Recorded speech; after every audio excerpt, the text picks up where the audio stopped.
Hello everyone, welcome to tech analytics weekly review. आज का weekly review बड़ा interesting होने वाला है। जो लास्ट वीक मार्केट में इतना डाउनफॉल आया है, उसका चार्ट्स पे क्या इफेक्ट है, हम सेक्टर वाइज रिव्यू करेंगे।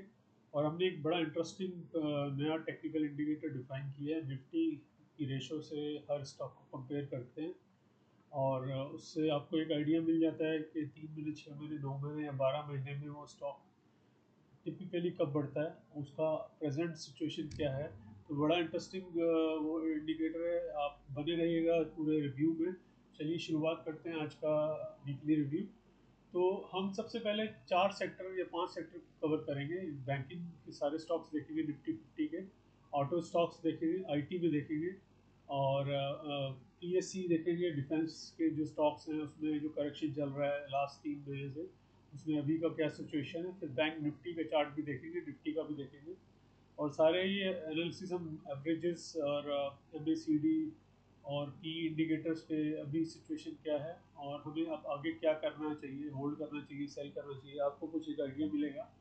तो ये एनालिसिस उन स्टूडेंट्स के लिए है जो टेक्निकल इंडिकेटर सीख रहे हैं और वो लाइव चार्ट्स या एनालिसिस को देख के अपना एक पर्टिकुलर माइंडसेट बनाते हैं। तो डीप एनालिसिस है ये, आप बने रहिए। चलिए शुरुआत करते हैं हम techanalytics.com पे। तो सबसे पहले आपको वेबसाइट पे जाना होगा, या इस वीडियो को आप बने रहेंगे तो आपको पूरा जो भी वेबसाइट पे एनालिसिस करेंगे आप वीडियो में, उसको डायरेक्ट वेबसाइट पे जाके खुद भी ट्राई ट्राई कर सकते हैं या ओपन कर सकते हैं। तो जब आप techanalytics.com पे जाएंगे तो आपको होम पेज मिलेगा। इस होम पेज पे काफ़ी डैशबोर्ड और इंडिकेटर्स बने हुए हैं। तो ये डिफरेंट डिफरेंट इंडिकेटर्स को रिफ्लेक्ट करते हैं रिस्क रिवार्ड से।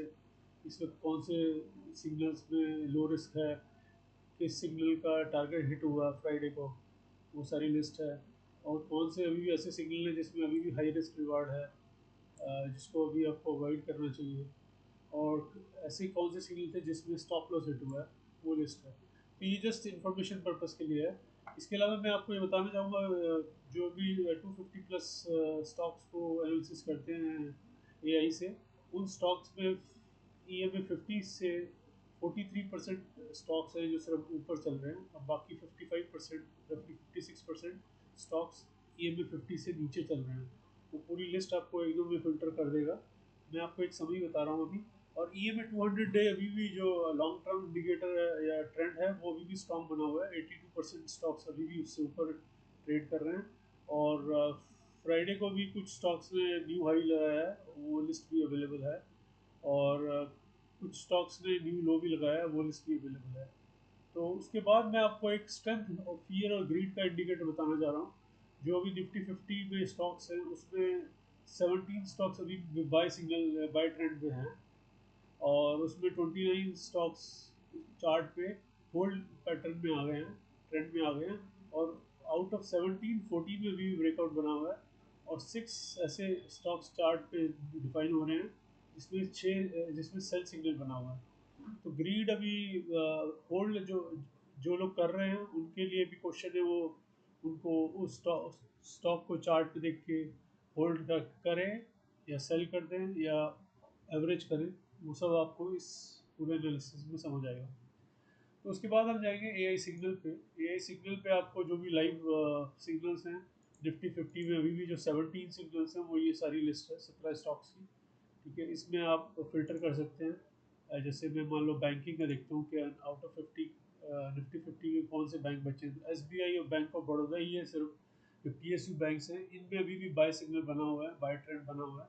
बाकी जो सारे प्राइवेट बैंक्स हैं उनमें अब बाय सिग्नल इंडिकेटर पे नहीं है। वो या तो होल्ड पे चले गए होंगे या सेल पे, वो हम देखेंगे इस रिव्यू में। तो मैं आपको एक समरी दे रहा हूँ। और ऑटो में भी देख लेते हैं निफ्टी 50 में जो मारुति, बॉश और महिंद्रा एंड महिंद्रा, ये अभी भी बाय पे हैं। इनमें हालांकि करेक्शन हुआ है। अगर आप देखें मारुति का, हम क्विकली एक चार्ट खोल के देख लेते हैं। तो मारुति का जो चार्ट है, जो इसका भी लास्ट वीक एक हाई बना था 13,490 का, उसके बाद ये करेक्ट होकर अभी ये 12,600 के आसपास क्लोज हुआ है। तो रफली इसमें 800 रुपये के आसपास का करेक्शन आ गया है। आप इसका MACD देखते हैं तो वो भी पॉजिटिव बना हुआ है। और DMA 20 डेज डेज और 50 डेज पॉजिटिव क्रॉसओवर बना हुआ है। ये फ्राइडे को ये क्लोज हुआ है डीएमए 20 डेज से ऊपर, ग्रीन लाइन है उससे ऊपर ही क्लोज हुआ है। 605 है और वो 599 का है, तो अभी भी उसने बचाया हुआ है 20 डेज का एवरेज। और ये अगर जो इसका पी अगर देखते हैं हम एवरेज पी से, तो वो भी पॉजिटिव बना हुआ है।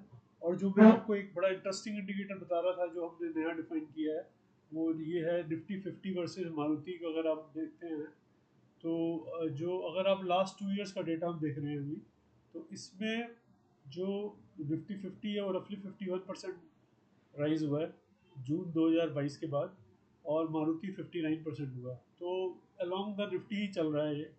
पर इसमें आपको एक इंटरेस्टिंग डेटा मैं आपके साथ शेयर कर रहा हूँ, वो आपने शायद पहली बार सुना हो, देखा हुआ, किसी के पास है नहीं वो इंडिकेटर। ये हमने निफ्टी रेशो पे निकाला हुआ है। तो ये रेशो अगर ये लो है या हाई है, ये क्योंकि स्टॉक की वैल्यू ज़्यादा है और निफ्टी से कंपेयर कर रहे हैं हम, निफ्टी अराउंड 25,000 और ये 12,600 है, तो इसकी रेशो 2 आ रही है। तो अगर आप इसका 6 महीने का पहले देखते हैं आपको 1.8, मैं आपको सिर्फ अभी समझाने पॉइंट ऑफ से बता रहा हूँ।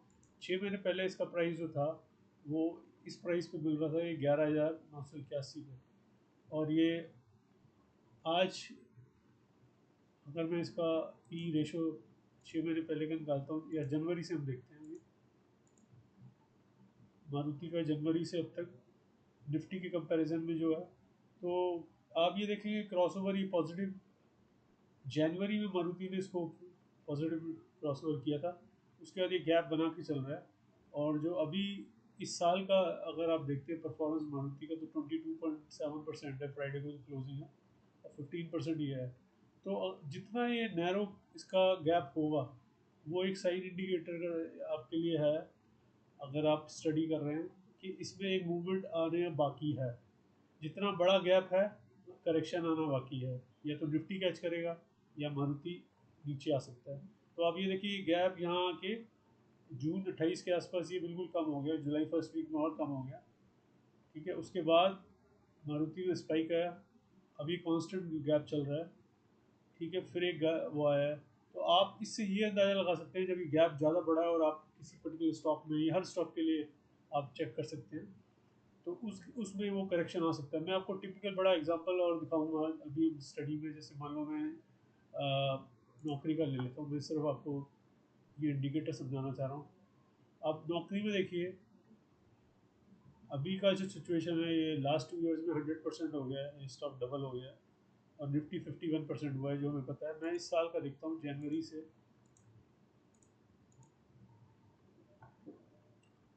तो ये डेटा पुल कर रहा है।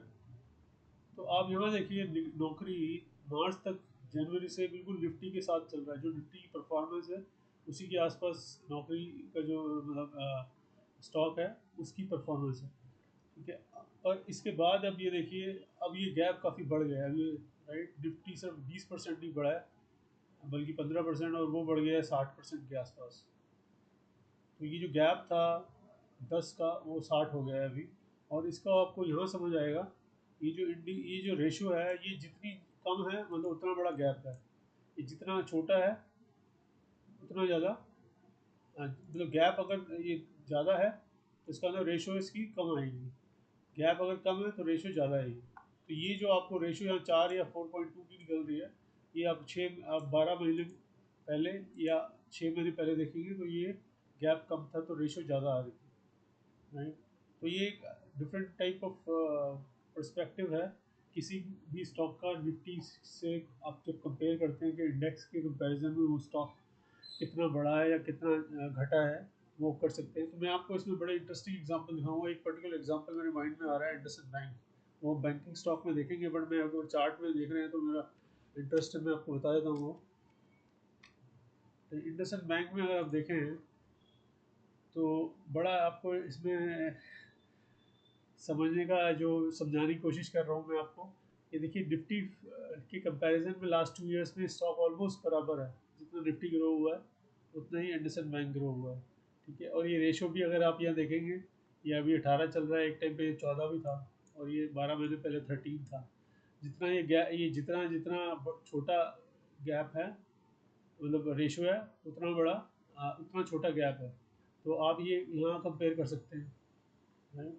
अब मैं आपको दूसरा इसका प्रोस्पेक्टस समझाता हूँ। एक साल में अगर हम बात करें किसी भी स्टॉक के लिए वैलिड है ये इंडिकेटर, और हम अभी इंडसन की बात कर रहे हैं, तो इंडसन एक ऐसा स्टॉक है। अब आप इस पर्टिकुलर सिनेरियो में देखिए, इंडसन और निफ्टी का कंपेयर करते हैं तो इंडसन -13 चल रहा है इस साल, और ये जो इसका निफ्टी है वो 15% हो गया, और ये -13 हो गया। तो ये गैप टोटली 28 का गैप हो गया, राइट। अब आप उसको चार्ट पे अगर आप यहाँ देखेंगे तो ये गैप 18 का हो गया है। जो गैप पहले छोटा था अब ये और बढ़ गया है, राइट। तो ये आपके लिए एक बाइंग अपॉर्चुनिटी इंडिकेट करता है कि ये स्टॉक कभी ना कभी निफ्टी को कैच अप करेगा। तो वापस आएंगे इस चार्ट पे, इस इंडिकेटर पे। तो ये मारुति का हो गया, ऐसे बॉश हो गया, और महिंद्रा एंड महिंद्रा हो गया। इसके अलावा सारे Nifty auto stocks, Tata Motors for example, I think ये सेल इंडिकेट उसमें चल रहा है, उसको भी हम चार्ट खोलेंगे। और अब हम एवरेजेस पे आते हैं। मैं जो इंटरेस्टिंग आपको सिनेरियो दिखा रहा हूँ कि हम पूरे सेक्टर का एनालिसिस कर रहे हैं। तो मैंने निफ्टी 50 के सारे स्टॉक्स को एनालाइज कर रहा हूँ। इसमें आप देखेंगे जो हमारे पास ये मूविंग एवरेजेस है, 3 दिन की, 5 दिन की, 15 दिन की, 20 दिन की, 50 की है। फिर हम क्रॉस ओवर देखते हैं उसका, फिर 200 दिन की है, फिर उसका क्रॉस ओवर है, फिर 300 दिन, 400 दिन, 500 दिन। तो रफली हमारे 2 साल पीछे तक अब डेटा देख रहे हैं एवरेजेस पे कि कोई ऐसा स्टॉक है पर्टिकुलरली जो 200 दिन की एवरेज से नीचे चल रहा है, या 300 या 500।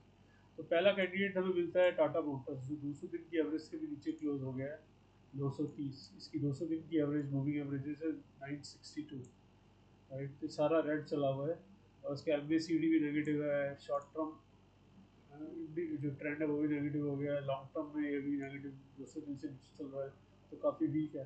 अब यहाँ पर एक क्वेश्चन आता है कि ये बाइंग अपॉर्चुनिटी है क्या। तो उसको जब हम फर्दर इसका डीप एनालिसिस करते हैं चार्ट्स पे, तो हम यहाँ देखते हैं कि बोलिंजर बैंड अपर लोअर, ये लोअर पे ऑब्वियसली लोअर बोलिंजर बैंड पे चल रहा है, और moving averages negative cross over है, जो हमें डेटा में यहाँ दिख ही रहा है। ये आपका नो दिखा रहा है, ठीक है। तो DMA20 क्रॉस ओवर नेगेटिव चल रहा है। ये हमें यहाँ पर ग्रीन लाइन रेड लाइन से नीचे है, ठीक है। MACD इसका पॉजिटिव होने वाला था, पर लास्ट वीक पे इसमें फर्दर करेक्शन आ गया। ईज एवरेजेस अगर आप देखेंगे इसका, तो जो 14 पे ट्रेड कर रहा था एक टाइम पे जुलाई में, और ये अब रफली 8 के आसपास आ गया, 8.02 पे क्लोज हुआ है। तो इससे तो ये पता है कि प्राइस टू अर्निंग में ये काफ़ी चीप स्टॉक हो गया।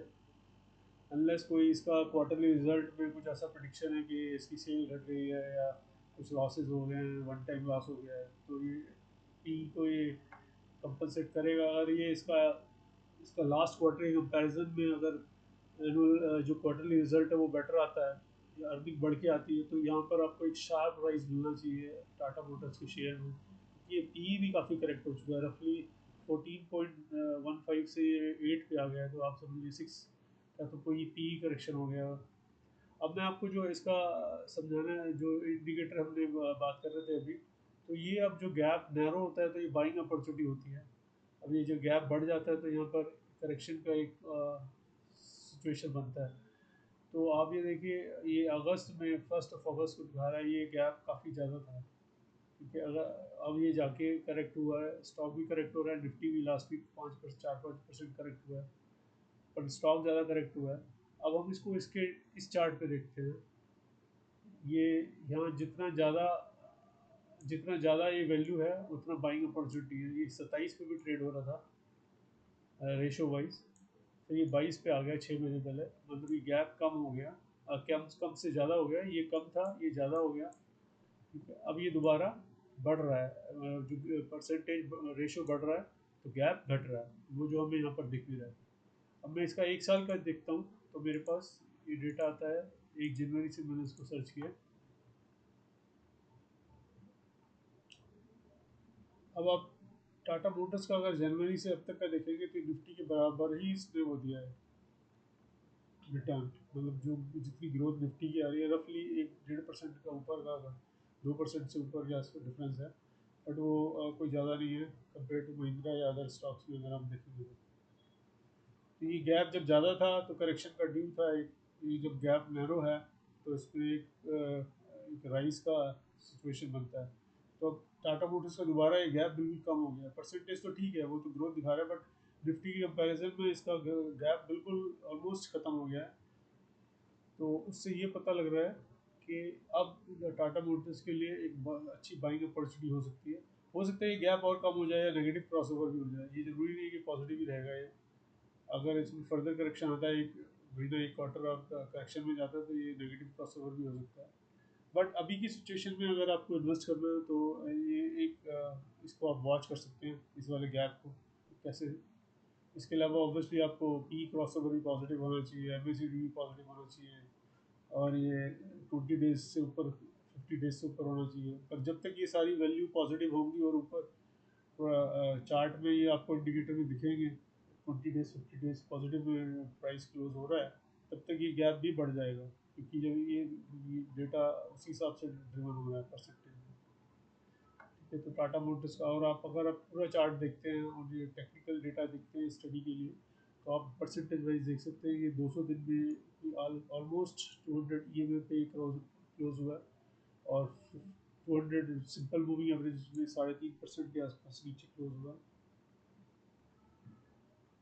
तो जो बड़े इन्वेस्टर या लॉन्ग टर्म इन्वेस्टर होते हैं वो मूविंग एवरेज 200 के आसपास भी ट्रेड करते हैं, क्योंकि वो इस तरह के बार्गेन डील, राइट, जो भी आप चीज़ खरीद रहे हैं वो आपको कितना सस्ता मिल सकता है, जितना ज़्यादा ये नेगेटिव में परसेंटेज है उतनी अच्छी बार्गेन डील है। और उसमें आपको ये देखना फंडामेंटली स्टॉक के साथ कोई इशू नहीं होना चाहिए। तो टाटा मोटर्स का हो गया। इसके बाद हम दोबारा, अच्छा इसको दोबारा फिल्टर इन करते हैं। टाटा मोटर्स में उसमें हमारा रेड था, तो उसको सबसे पहले हमने पढ़ा है। इसके अलावा बजाज ऑटो, मारुति, बॉश और आइशर मोटर, हीरो और महिंद्रा महिंद्रा, ये सारे 20-50 डेज से ऊपर चल रहे हैं। नहीं, क्रॉस ओवर इनके सब में पॉजिटिव बना हुआ है, और इसमें नेगेटिव जो हुआ है आइशर मोटर्स और हीरो, ये 50 डेज से नीचे बंद हो गए हैं। हीरो तो काफ़ी अच्छा राइज हुआ था लास्ट एक महीने में, मतलब अगस्त से सितंबर में काफ़ी रैली आया था। बट अभी लास्ट जो डाउनफॉल हुआ है उसमें ये मैं इन सारे स्टॉक्स को एक बार खोल लेता हूँ एक ही व्यू में। तो अभी हम आइशर का देख रहे हैं, तो आइशर भी है नेगेटिव 50 डेज, 20 डेज सबसे नेगेटिव बंद हुआ है, नीचे बंद हुआ है। और हीरो भी 50 डेज से नीचे बंद हुआ है। तो एक स्पाइक था जो 6190 तक गया था, उसके बाद 5500 के आसपास आ गया, तो काफ़ी अच्छा करेक्शन हो गया। अगर हम इसका डीप एनालिसिस करते हैं हीरो का, क्योंकि टू व्हीलर स्टॉक्स ने अच्छा एक रन दिखाया था रिसेंटली, तो इसमें देखिए अब ये बॉलिंजर पे अपर पे क्रॉस टच होके नीचे आया, अब ये नीचे उस पे आ गया है। तो एक जो टेक्निकल इंडिकेटर पे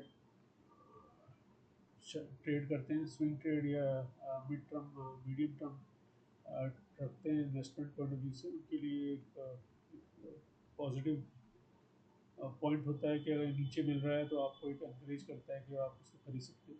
इसकी कोई गारंटी नहीं है इससे नीचे स्टॉक नहीं जाएगा, तो जा सकता है ये कंटिन्यूस नीचे वाले ट्रेंड पे भी रह सकता है। ठीक है, और आप इस आपको और इंडिकेटर देखने पड़ेंगे। ये बी सी डी भी नेगेटिव क्रॉसओवर हो गया, और पी भी इसका नेगेटिव क्रॉसओवर हो गया। तो जब ये पी पॉजिटिव क्रॉसओवर होता है तो बाइंग ट्रेंड शुरू हो जाता है, जब नेगेटिव है तो हो सकता है करेक्शन कंटिन्यू है। इसके अलावा आपको वीकली मंथली चार्ट भी देखने पड़ेंगे। अगर हम इसका एक साल का रिटर्न देखते हैं निफ्टी से,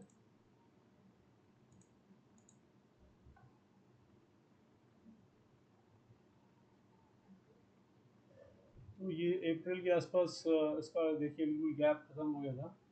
तो जैसे मैंने वो बोला था कि इस इंडिकेटर में भी ये पता लग जाता है कि कब इसमें रिवर्सल आ सकता है। तो ये जो जितना कम गैप है उतना आपको ये एक चांस देता है रिवर्सल का। ऑब्वियसली आपको दूसरे इंडिकेटर भी देखने पड़ेंगे। अगर मैं ईयर टू डेट बाकी एम एस सी डी देखता हूँ, तो ये आप देखिए एम एस सी डी भी यहाँ पी भी इसका नेगेटिव यहाँ हुआ है, उसके रिवर्सल हुआ है, और ये सेम टाइम ये गैप भी बढ़ना शुरू हुआ है। फिर एक टाइम पे गैप ज़्यादा हुआ है, फिर ये फर्दर करेक्शन हुआ है स्टॉक में, फिर ये लोअर्स पे आ गया है, फिर ये बढ़ा, और अब ये दोबारा ये कम हो रहा है गैप। तो अगर निफ्टी इंडेक्स आपका करेक्शन खत्म हो जाता है, हीरो में फर्दर करेक्शन चलता रहता है, तो वो आपके लिए एक बाइंग अपॉर्चुनिटी जोन में जा रहा है, आप उस पर नज़र रख सकते हैं। और अगर हम इसका 1 मंथ परफॉर्मेंस देखें तो -2.7 हो गया, 1 वीक में -7 हो गया, 3 मंथ्स में ये वापस फ्लैट हो गया स्टॉक, 6 मंथ में 22% बढ़ा है, और ईयर टू डेट में 34% बढ़ा है। और इसकी मूविंग एवरेजेस पे अभी हम देख रहे थे, डीएमए 50 डेज के आसपास क्लोज हुआ, ओबियसली ये में 50 पे नेगेटिव में चला गया, तो इस पर भी आप नज़र रख सकते हैं।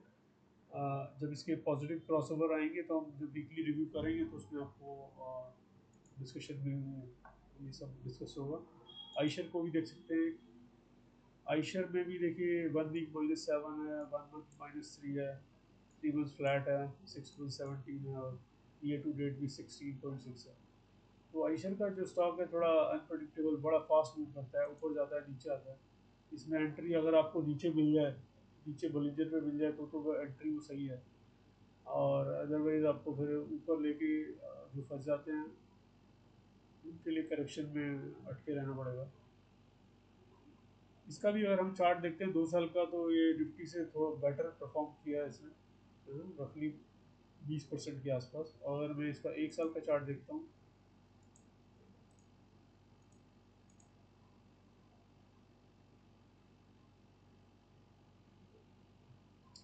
1 साल के चार्ट पे हम देख रहे हैं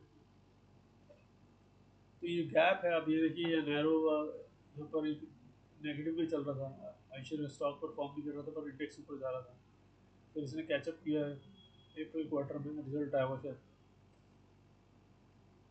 उसके बाद ये क्रॉसओवर पॉजिटिव हुआ, फिर ये मतलब क्लोज हुआ गैप, फिर ये क्लोज हुआ। जब भी ये क्लोज होता है तो आपके ऐसे एक अपॉर्चुनिटी रहती है आई शेयर को खरीदने की, तो ये अब आई थिंक दोबारा ये उसी जोन में आ रहा है। आप इसका वीकली चार्ट भी देख सकते हैं।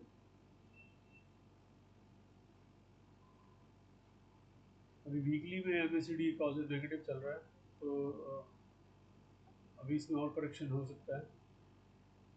ठीक है, और इसका पी भी देखते हैं तो जो इसका हाई पी बना था 34 का, उसके कंपेरिजन में भी ये 30 में ट्रेड कर रहा है। तो डिपेंड करता है, आप अगर फंडामेंटल स्टडी कर रहे हैं, सीख रहे हैं, तो उसमें आपको पी भी रखनी पड़ेगी। ठीक है, और मैंने एक इसमें पी अपने कैलकुलेटर बनाया हुआ है, डिफाइन किया हुआ है।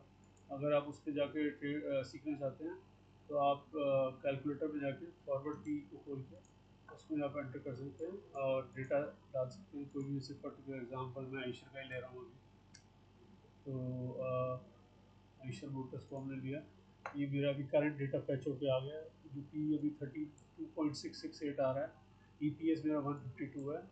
तो अगर मेरा 152 ही अगर मैं इसको मान के चलता हूँ, इस क्वार्टर का भी आने वाला है, और इसका जो मैक्सिमम पी था, अगर मैं पी देखता हूँ, इसका मैक्सिमम रफली 34.95 दिखा रहा है, 34.35 दिखा रहा है। तो मैं अगर 34.35 अगर मैं इसका एंटर करता हूँ तो इसका प्राइस 5238 के आसपास आना चाहिए। ठीक है, अभी हमारे क्लोज 47 पे हुआ है, तो 500 का एक इसमें वो है गैप, क्योंकि 34 पे मार्केट इसको प्राइस दे रही थी इस ईपीएस पे। अगर ये इस क्वार्टर में ईपीएस मान लो 160 हो जाता है, तो आपका ये प्राइस 5496 तक जा सकता है। मार्केट अगर इस पर इस पी पे दोबारा आती है, अगर वो 32 पे आती है, तो इसका 5120 आ जाता है। ये एक ऑनलाइन कैलकुलेटर अवेलेबल है, आप इसको किसी भी स्टॉक के लिए फॉरवर्ड पी के हिसाब से स्टडी कर सकते हैं, अगर आप फंडामेंटल एनालिसिस को सीख रहे हैं। ठीक है, तो ये एशियन मोटर का हो गया। इसके बाद हम दोबारा इसको जाके दोबारा फिल्टर करते हैं। महिंद्रा है, महिंद्रा में भी करेक्शन हुआ है। इसका पॉजिटिव लॉन्ग टर्म इंडिकेटर भी पॉजिटिव बना हुआ है, 50 डेज 200 डेज पॉजिटिव है, 20 डेज 50 डेज भी पॉजिटिव है, जो मीडियम टर्म है। और इसका एमएसीडी भी पॉजिटिव बना हुआ है, तो चार्ट पे तो ये काफ़ी स्ट्रॉन्ग दिख रहा है। इसमें एवरेजेस अगर हम इसको चार्ट खोल के देखते हैं, तो इसका ये वाला चार्ट जनरेट किया हुआ है।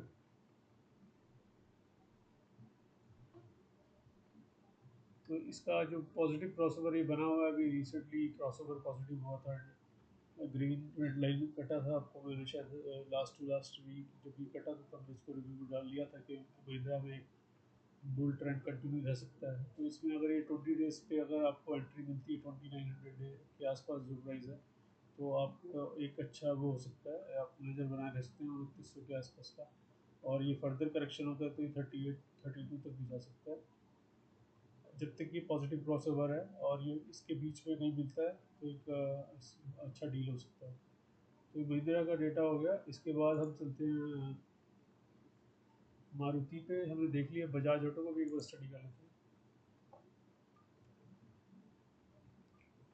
बजाज ऑटो में भी काफ़ी अच्छा रन आया है। इसमें ये हमने जो प्रीवियस रिव्यूज़ थे उसमें डिस्कस किया था कि इसमें पॉजिटिव क्रॉसओवर हुआ है, तो ये बुल मीडियम टर्म जो उसका इंडिकेटर है उसमें पॉजिटिव होने के बाद वो बुल कंटिन्यू हो सकता है। तो ये फर्स्ट टाइम उसके बाद ये डी में 20 डेज से नीचे आके क्लोज दिया है। एम एस सी डी भी फर्स्ट टाइम उसके बाद ये क्रॉसओवर नेगेटिव हुआ है और पी भी करेक्ट हुआ है, जो मैक्सिमम पी 44 तक गया है, अभी ये दोबारा 41.45 पे आ गया। और इसका अगर मैं एक साल का वो देखता हूँ तो इसने काफ़ी अच्छा वो दिया हुआ रन कंपेयर टू निफ्टी। ये आप रेशो पर नज़र बना सकते हैं, हर स्टॉक का देख सकते हैं। तो ये गैप देखिए काफ़ी ज़्यादा था तो एक करेक्शन ड्यू हो जाती है। तो ये गैप कम था तो आपका एक राइज चांस रहता है।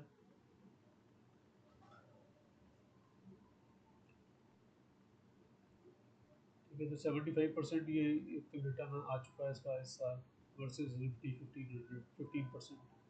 काफ़ी अच्छा रन दिया है इसे। अगर मैं इसका 1 ईयर का कंपेयर करता हूँ ईयर टू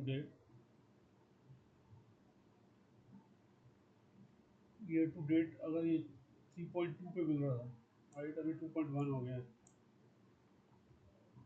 तो अगर फ्यूचर में 3.23 के आसपास दोबारा ये रेशो आती है तो एक बहुत अच्छा एंट्री हो सकता है।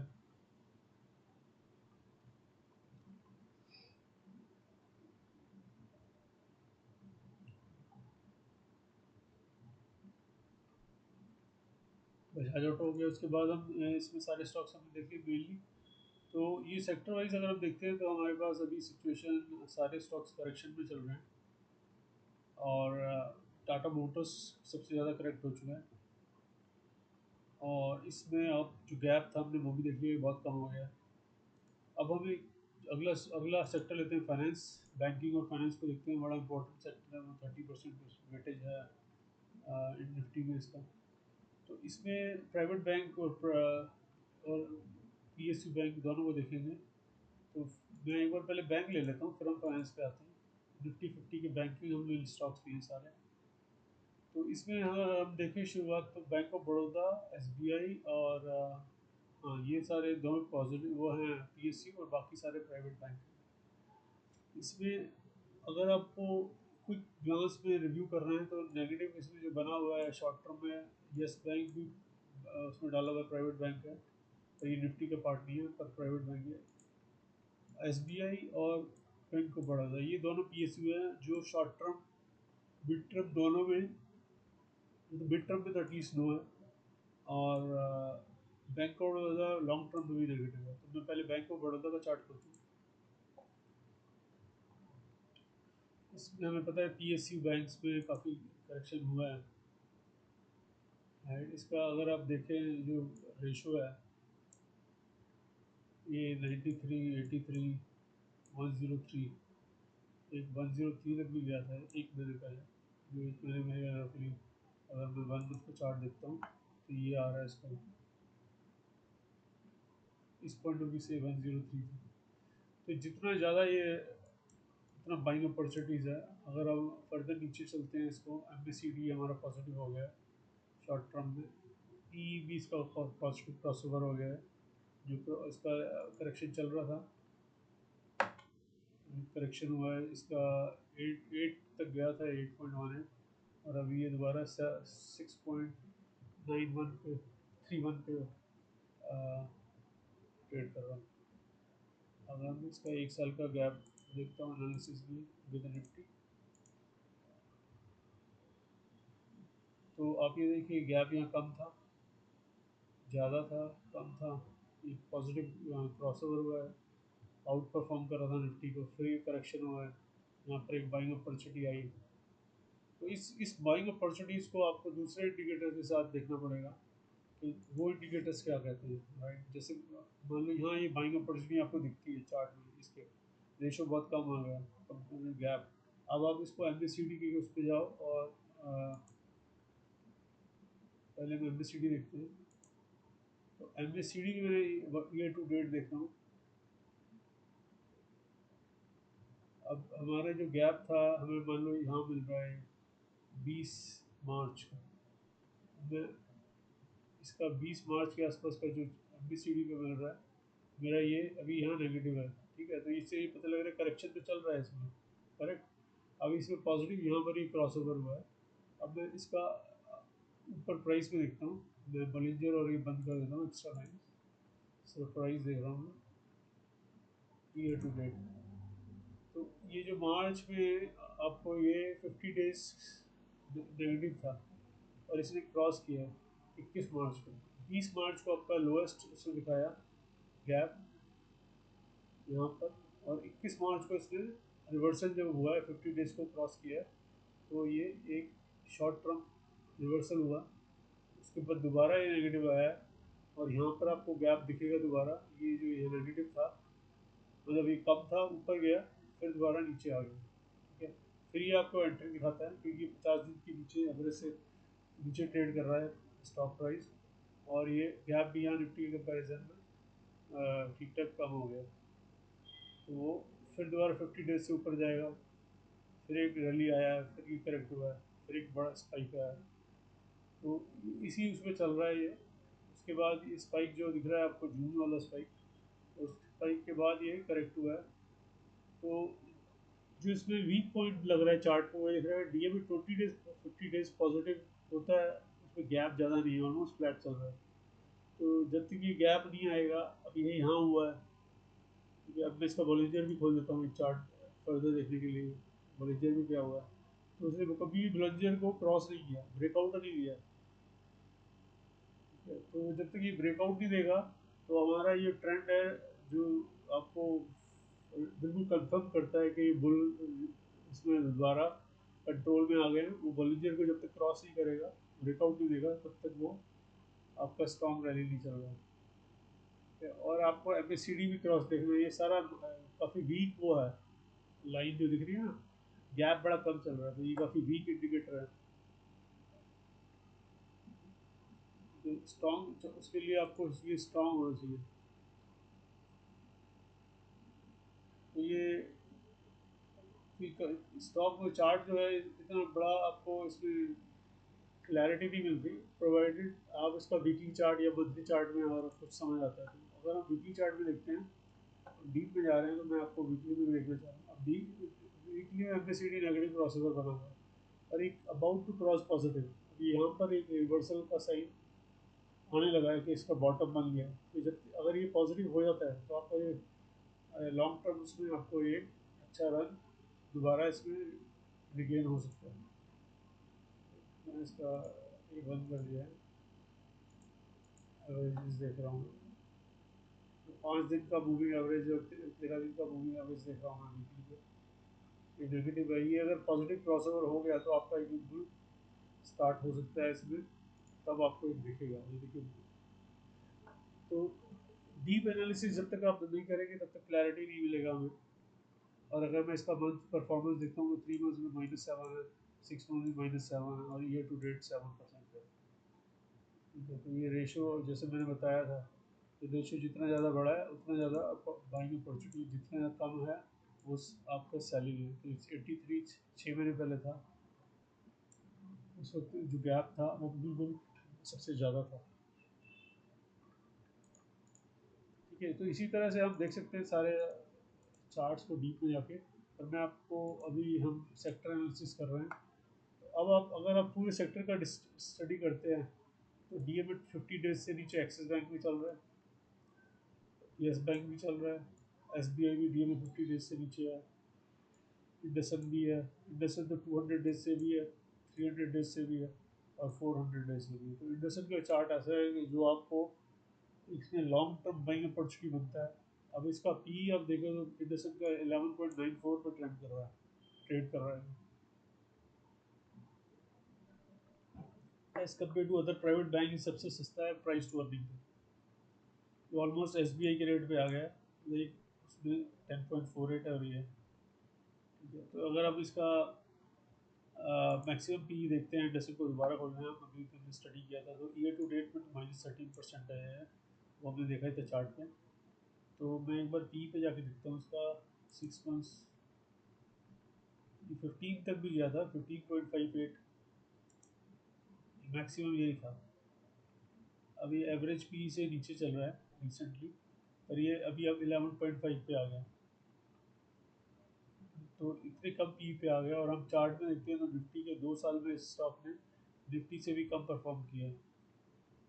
मतलब तो वैसे तो ये 51% राइज हुआ है, बट अगर निफ्टी कंपैरिजन में करें तो निफ्टी कंपैरिजन में कुछ खास परफॉर्म नहीं किया इसने। तो ये एक आपके लिए अपॉर्चुनिटी हो सकता है। ठीक है, इसके इसको देखने का एक दूसरा तरीका भी है। आप कोई भी स्टॉक्स को अगर आप रिसर्च में डीप एनालिसिस कर रहे हैं तो आपको स्टडी करना है कि कौन सा स्टॉक है जो निफ्टी के कंपैरिजन में सबसे बेकार परफॉर्म किया है। तो डी आप EMF 200 डेज या DMA 200 डेज से नीचे जो स्टॉक चल रहे हैं ना, वो लिस्ट आप खोलिए। उस लिस्ट में आप, जैसे मैं रेंडमली पिक कर रहा हूँ जी, लिस्ट में आ रहा है। अब जी को हम निफ्टी के कंपैरिजन में देख रहे हैं, तो देखिए आपको ये दिख रहा है निफ्टी के कंपेयर ये -50 हो गया है। जो 2 साल पहले इसकी वैल्यू थी उससे अभी -50% पे आ गया है। तो निफ्टी और जी के बीच में 100% का गैप आ गया। 50 वो पॉजिटिव हुआ और ये -50 हो गया। तो ऐसी सिचुएशन आ सकती है कि जी भी जब रिवर्सल होगा और ये इसको पॉजिटिव क्रॉस कर दे, तो जी का प्राइस कितना होना चाहिए आप इमेजिन कर सकते हैं उस हिसाब से। तो जस्ट एक एग्जांपल दे रहा हूँ कि आप निफ्टी के कंपैरिजन में स्टॉक्स को कैसे आप पुल आउट कर सकते हैं इतनी सारी लिस्ट में। जैसे फॉर एग्जांपल अभी रिलायंस भी है, रिलायंस ने भी कुछ खास किया नहीं, ये भी 200 डेज से नीचे चल रहा है। बट अगर आप इसका परफॉर्मेंस देखते हैं तो 2 साल में रिलायंस सिर्फ 5% बढ़ा है। कैन यू गेस, इमेजिन कि क्या रीज़न हो सकता है या क्यों ये स्टॉक नहीं बढ़ा। निफ्टी 50-51% बढ़ गया और रिलायंस सिर्फ 5% बढ़ा है। ये गैप आप देख रहे हो कितना ज़्यादा हो गया है अभी। मतलब वो 5 और ये 51, रफली 46% का गैप आ रखा है। ठीक है, अगर हम इसको देखते हैं 1 साल के कंपेरिजन में देखता हूँ मैं, रिलायंस को देख रहे हैं हम।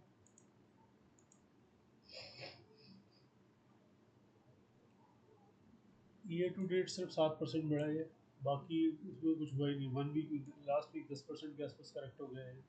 सारे एफ आई के पास रिलायंस का उन्होंने बेचा है स्टॉक में। शायद वो मिडिल ईस्ट का जो कॉन्फ्लिक्ट है उसकी वजह से कुछ ऑयल प्राइसेस में हो सकता है, तो इसका प्रॉफिट मार्जिन कम हो जाए, एक रीज़न ये भी हो सकता है। तो ये आप यहाँ देखिए गैप सबसे, जो ये रेशो सबसे ज़्यादा बढ़ के आ गया। जितनी बड़ी रेशो उतनी वो एक अपॉर्चुनिटी है आपके लिए विद रिस्पेक्ट टू निफ्टी। तो ये यहाँ पर 7.7 पे ट्रेड हो रहा था 6 महीने पहले, जब इसका प्राइस ज़्यादा था, और अब ये 9 पे आ रहा है रेशो वाइज। और 1 साल पहले 8.4 पे था, अभी ये 9 पे है।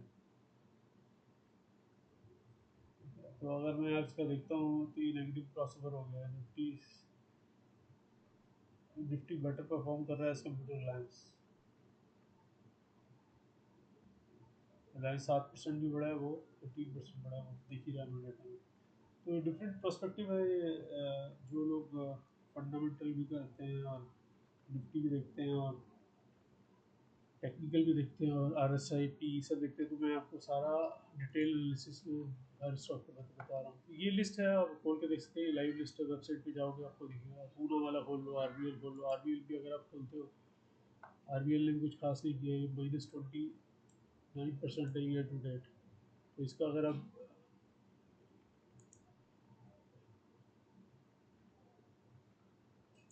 जनवरी से देखता हूँ इसका,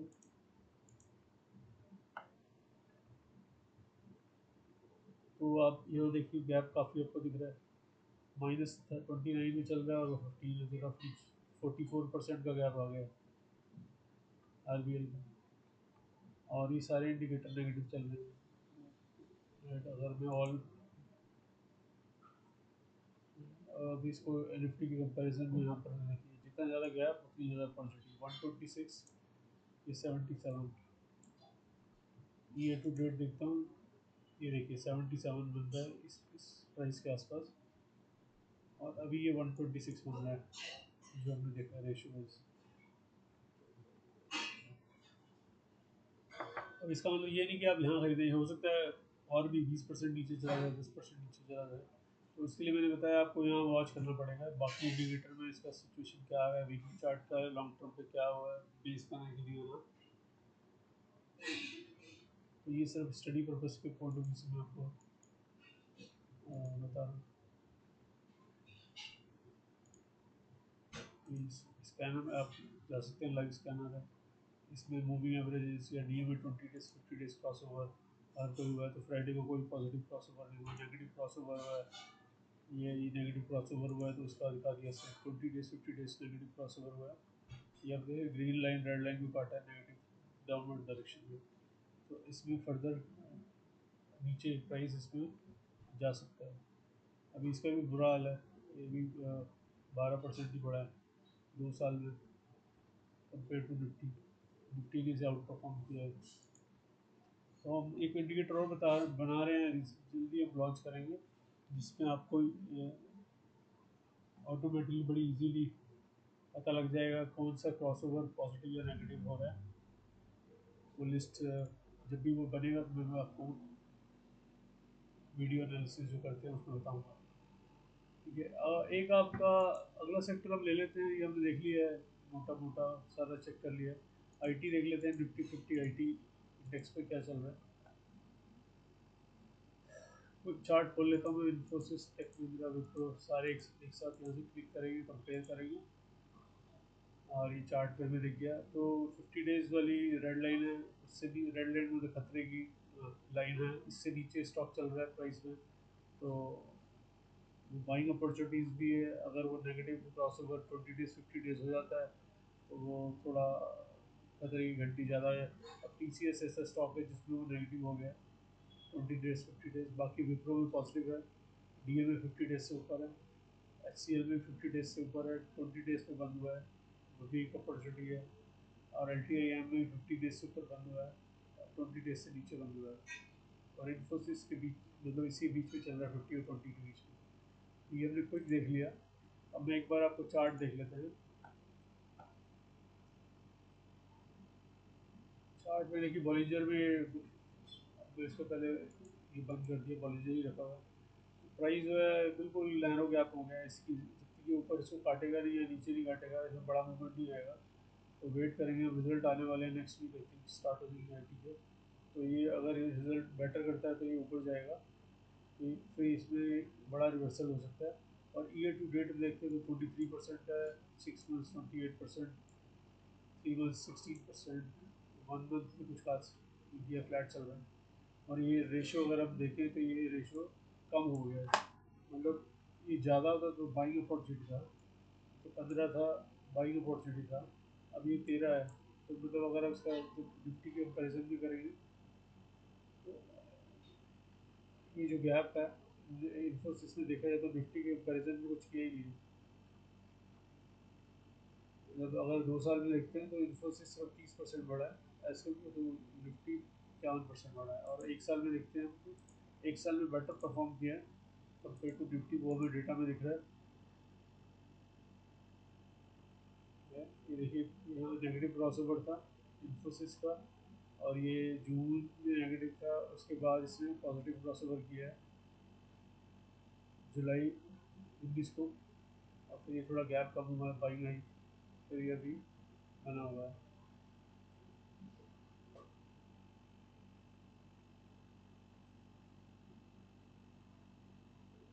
इस पे नहीं रख सकते हैं आप इन्फोसिस पे। एम एस सी डी अभी इसका नेगेटिव है, पी में इसका एक बार जूम करके देखो तो ऑलमोस्ट फ्लैट चल रहा है, मतलब एवरेज के साथ ही चल रहा है। तो एम एस सी डी अगर इसका पॉजिटिव क्रॉसओवर होगा तो हम इसको नेक्स्ट वीक दोबारा इंडिकेटर स्टडी करेंगे तब देखेंगे। टेक महिंद्रा का भी क्विकली चार्ट खोल लेते हैं। टेक महिंद्रा भी फ्लैट हो गया है बॉलिंजर के अंदर, एम एस सी डी भी इसका नेगेटिव है, और इसका अगर आप गैप और वो कंपेरिजन करके जो डेटा अवेलेबल है, आप उसको स्टडी कर सकते हैं। अब स्टॉक का डीप में नहीं आ रहा मैं। विप्रो, अच्छा इसमें एक चीज़ देखती है मेरी, जो पी का जो वैल्यू है, आउट ऑफ 5 बेस्ट स्टॉक्स जो लार्ज कैप है उसमें सबसे सस्ता अभी विप्रो है, 25 पे मिल रहा है। एच सी एल और इन्फोसिस ऑलमोस्ट सेम रेट पे अवेलेबल है। ठीक है, एच सी एल में प्राइस करेक्शन जो हुआ है अभी 20 दिन के आसपास, 15 दिन के नीचे आ गया। और सबसे ज़्यादा इसमें जो करेक्शन हुआ है वो टी सी एस में हुआ है। तो टी सी एस का चार्ट पहले ले लेते हैं, विप्रो भी लेंगे। टी सी एस में आप देखिए ये आपका नेगेटिव ग्रीन लाइन में इसका बॉलिंजर अपर और लोअर बंद कर दिया। तो अक्सर अब आप हरी और लाल, ग्रीन और रेड को देखेंगे तो प्राइस जो चल रहा है 20 डेज से नीचे आया था, फिर ये ऊपर रिवर्सल हुआ है। अब ये नेगेटिव 50 डेज से नीचे क्लोज हो गया है और वो लाइन भी ग्रीन लाइन रेड लाइन काट रही है। तो इस पर नज़र बना सकते हैं। और इसका अगर आप 2 साल का देख रहे हैं तो डेटा उस हिसाब से तो निफ्टी आउट परफॉर्म हुआ है टी सी एस और इन्फोसिस दोनों से। तो एक इसमें व्यू बन रहा है। जब भी आईटी में बड़ा रन आएगा तो ये इसका क्रॉसओवर पॉजिटिव होगा, तो ये निफ्टी को आउट परफॉर्म करेंगे। और ईयर टू डेट देखते हैं हम। ईयर टू डेट में भी ये टी सी एस निफ्टी से नीचे चल रहा है।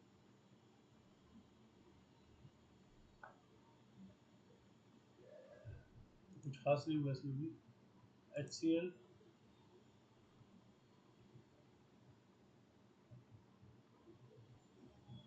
एच सी एल बेटर रहा है compare to T C S और इन्फोसिस। आई थिंक इसने बेटर परफॉर्म किया है, पॉजिटिव 75% रिटर्न दिया है कम्पेयर टू। ठीक है, अभी जो है एम एस सी डी इसका नेगेटिव हो गया है, पी एवरेज इसके आसपास चल रहा है। और ये 6 महीने की पी पे देखते हैं तो ये 30 के आसपास, 29 के आसपास इसी में रेंज। और अभी इसका बोलिंजर जो 20 डेज 50 डेज है वो तो पॉजिटिव बना हुआ है। पर ये बोलिंजर के अंदर ये एक नैरो गैप हो गया है, जितना कम गैप होता है तो इसका अंदर कंसोलिडेशन चल रहा है। और ये फ्लैट प्राइस के आसपास इसी रेंज में ऊपर नीचे जब तक ये ब्रेकआउट नहीं देगा इसी में रहेगा। और ये एवरेज आप देख सकते हो, एक टाइम पे 3 महीने पहले 16 पे भी मिल रहा था आपको अगस्त में, वो प्राइस उसके बाद बढ़ा है। और ये यहाँ पर आप देखेंगे अगस्त में ये निफ्टी और एच सी एल बराबर चल रहे हैं, उसके बाद इसमें पॉजिटिव क्रॉस ओवर गया है। फिर मई में इसने दिया है।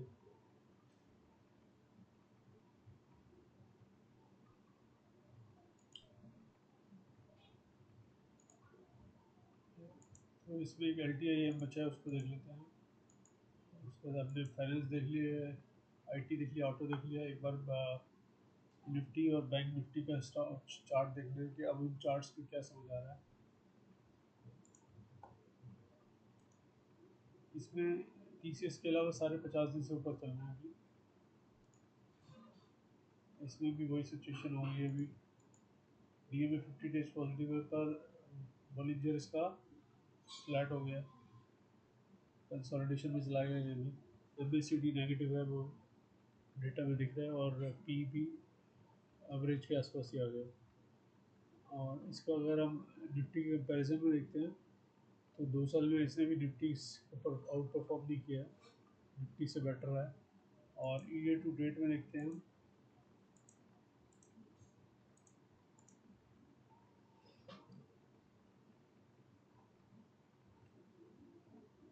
ईयर टू डेट देखते हैं तो निफ्टी और एल टी आई एम इसमें भी गैप देखते हैं तो उसमें निफ्टी ने आउट परफॉर्म किया है compare to L T I M. -2.3 return है साल का, वो आपको डेटा में दिखेगा year to date performance.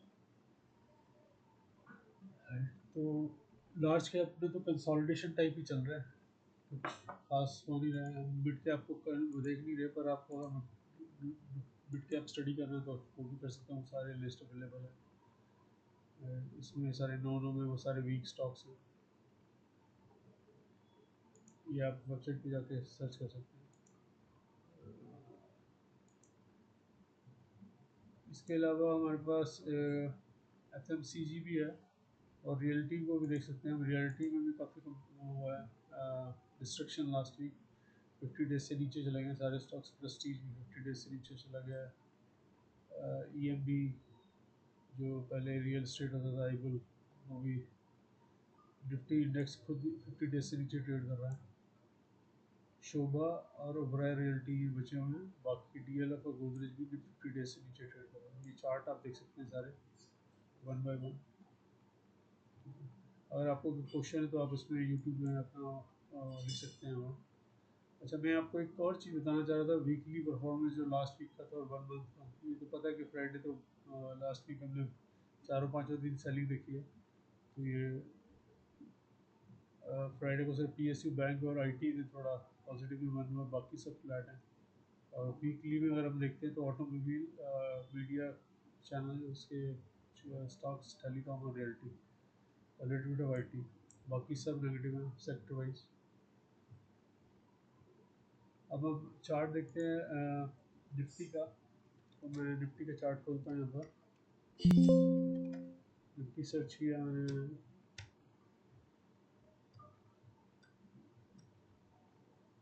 Nifty bank का भी मैंने चार्ट खोल लिया। अब आप इसको हम थोड़ा डिटेल में देखते हैं। इसमें देखिए हमारा, अगर आप लास्ट वीक का परफॉर्म वो देखेंगे रिव्यू, तो हमने बोला था कि करेक्शन ड्यू है निफ्टी में भी और बैंक निफ्टी में भी। रिस्क रिवार्ड काफ़ी हाई था, वो आप ज़रूर देखिए। जिनको रिस्क रिवार्ड से रिलेटेड अंडरस्टैंडिंग करनी है, कब स्टॉक में रिस्क रिवार्ड के हिसाब से आपको एग्जिट करना है और कब एंटर करना है, वो पूरा डीप हमने लास्ट वीक और उससे प्रीवियस वीक दौरान में वो स्टडी किया था जब मार्केट ऊपर चल रही थी।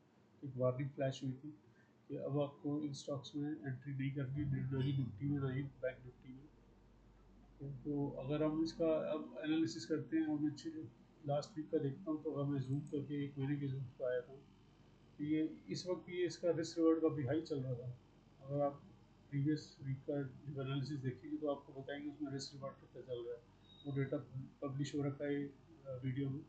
और अब देखिए ये 20 डेज और 50 डेज को दोनों को ऑलमोस्ट 50, ऑब्वियसली 20 डेज से नेगेटिव चला ही है, 50 डेज की नेगेटिव क्रॉस हो रहा है। यहाँ पर अगर हम देखेंगे तो 50 डेज से नेगेटिव बंद हुआ है, और एक्सपोनेंशियल में भी नेगेटिव बंद हुआ है। तो इनकी सपोर्ट इसमें 200 डेज की है, और 4.5% और बचा हुआ है 200 डेज सिंपल मूविंग एवरेज में। और MACD में नेगेटिव क्रॉस ओवर हो गया है। इसका भी इतना मैटर नहीं करता। अब मैं इसका निफ्टी के कंपैरिजन के साथ कर रहा हूँ ईयर टू डेट में, बैंक निफ्टी और निफ्टी में क्या हो। ये रेशो तो 0.5 ही आ रहा है, क्योंकि वैल्यू शायद इतनी ज़्यादा बड़ी है कि वो सिंगल डेसिमल में रिफ्लेक्ट नहीं होती। अब आप को अगर आपको कंपेयर टू निफ्टी और बैंक निफ्टी समझना है, तो यहाँ है कि बैंक निफ्टी -6 था, और ये कभी इस पूरे साल बैंक निफ्टी ने निफ्टी को आउट परफॉर्म नहीं किया।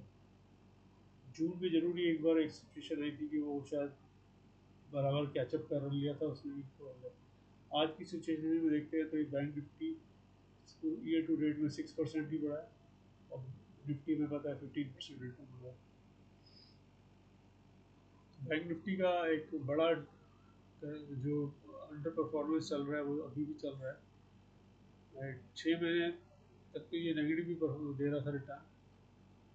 अब इसने, अगर हम देखते हैं ईयर टू डेट 6% आया, 6 मंथ में 7% है, 3%, -3% ये 3 मंथ्स का है। 1 महीने में 0.1 है, फ्लैट ही है, और एक वीक में -4 है। अब मैं इसका वीकली चार्ट देखता हूँ। वीकली चार्ट में मैंने इसका 20 डेज 50 डेज बंद कर दिया है, बोलेंजर आप रखा है, लोअर भी ले लेते हैं। और इसका MACD भी देख रहा हूँ मैं।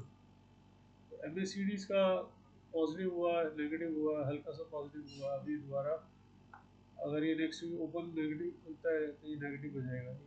ये मैंने इसमें एनालिसिस पॉइंट ऑफ व्यू से नेक्स्ट वीक का डाल दिया है MACD, और ये आपको दिखा सकता है। तो अगर हम 2 साल बैंकिंग स्टॉक्स पूरे इंडेक्स की बात करते हैं, तो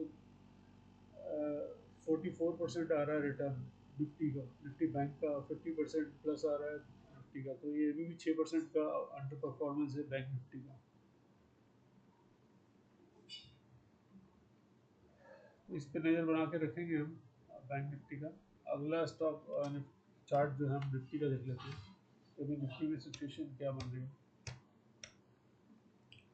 निफ्टी 50 ओपन किया है, निफ्टी 50 में भी वही सिचुएशन है। हमने लास्ट वीक वार्निंग दिया था कि अभी इस पे रिस्क रिवार्ड फेवरेबल नहीं है, हाई रिस्क ट्रेड हो सकता है। निफ्टी 50 बैंक निफ्टी दोनों प्रोवाइड कर रहे हैं।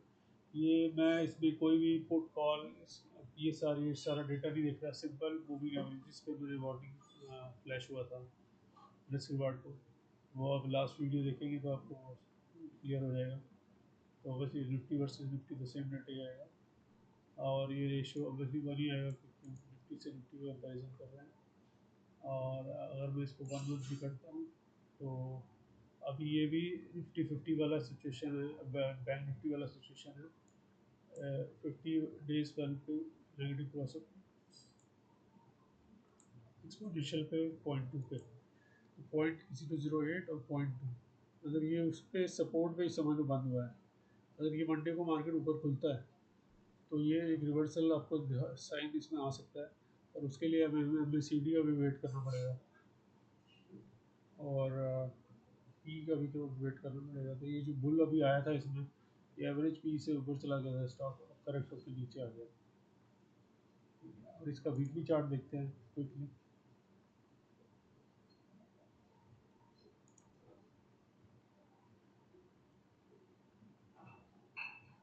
वीकली में भी ये स्ट्रॉन्ग बना हुआ है, अब देख रहे हैं इसे। ये मैंने बंद कर दिया 30 डेज 50 डेज।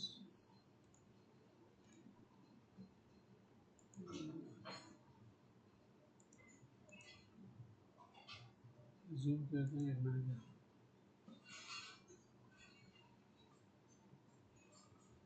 तो ये बॉलिंजर से ऊपर करेक्शन होकर नीचे आया। अभी 13 डेज मूविंग एवरेज वीकली पे अवेलेबल है। इसका अगर मैं सिर्फ 1 महीने का देखता हूँ,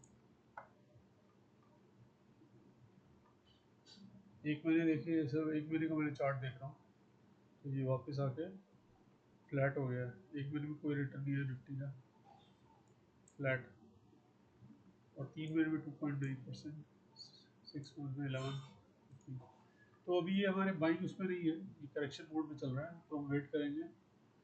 इसके अलावा अगर आपको कोई भी क्वेश्चन है, आप कांटेक्ट कर सकते हैं, व्हाट्सएप कर सकते हैं, यूट्यूब पे हमारे कमेंट डाल सकते हैं, ट्विटर को फॉलो कर सकते हैं, वहाँ कमेंट डाल सकते हैं। कोशिश करते हैं डीप एनालिसिस करके, सेक्टर वाइज स्टडी करके, स्टूडेंट्स हैं या जो लोग सीख रहे हैं उनको हेल्प मिल सके। आपको जब तक फंडामेंटल या टेक्निकल एनालिसिस का आइडिया नहीं है, stock trading is very dangerous. तो आप वर्चुअल ट्रेडिंग भी सीख सकते हैं वेबसाइट पे। वो स्विंग ट्रेड वाला ऑप्शन से आपको, जब आप लॉगिन क्रिएट करते हैं तो आपको वर्चुअल ट्रेड अकाउंट खुल जाता है फ्री, और आप उसमें स्विंग ट्रेड कर सकते हैं। वो भी वीडियोस पड़ी है, वो देख सकते हैं आप, जो ट्रेडिंग कैसे करनी है। तो चलिए फ्रेंड, ये था लास्ट वीक का रिव्यू। अभी सिचुएशन मार्केट की ऐसी है कि अभी करेक्शन मोड में तो चले गए, अब रिवर्सल कब आता है वो सब साइन आएंगे, हम आपको अभी यूट्यूब के जरिए अपना वीडियो बना के बताएंगे कि किस स्टॉक्स में रिवर्सल आ गया। बाकी आप वेबसाइट पे जाएंगे तो ए सिग्नल्स में आपको लाइव डेली जो भी सिग्नल आता है, जिस जिस सेक्टर वाइज, सब वहाँ रिफ्लेक्ट हो जाता है। आप उसको यहाँ फिल्टर भी कर सकते हैं, ठीक है जी। और उनको डीप एनालिसिस कर सकते हैं चार्ट से। आशा करता हूँ आपको ये वीडियो अच्छा लगेगा, और हमने एक नया इंडिकेटर जो निफ्टी कंपैरिजन में बनाया है, उससे आपको कुछ सीखने को मिलेगा। अगर आपको कोई भी डाउट है तो आप कॉन्टेक्ट जरूर करिएगा। Thank you very much, have a nice Sunday.